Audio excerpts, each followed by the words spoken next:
I have my grandmother's veins, which means most of the time no one knows how much Marie is with me, inside my right leg in particular, behind the knee.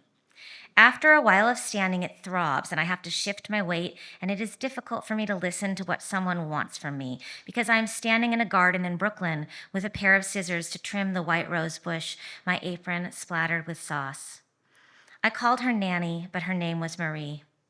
I can't say I don't mind having her blood running through her varicose veins, but if someone has to, I'm glad it is me. I don't garden, but I do make her sauce.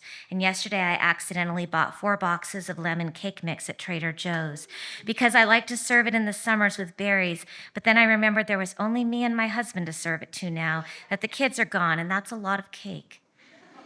I thought of Marie's roses blooming for no one and her sauce uselessly simmering. Marie came to this country on a ship called the Giuseppe Verdi on December 17th, 1920.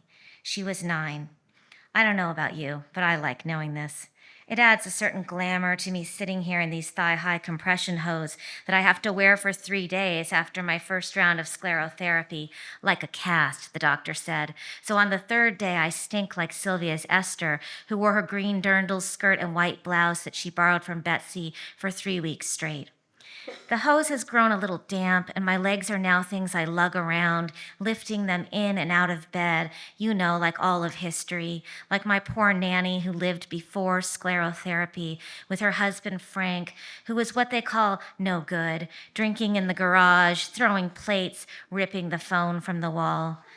Google says sclerotherapy is a relatively painless procedure for most people, and I'd like to meet these most people because I had to bite my knuckle each of the 20 times the doctor shot the medicine into my veins, which burns as it travels, and still I cried out, which then I had to apologize for. And the doctor, whose name is Megan, offering me a side of therapy, said, "It's okay to cry out when I'm hurting you."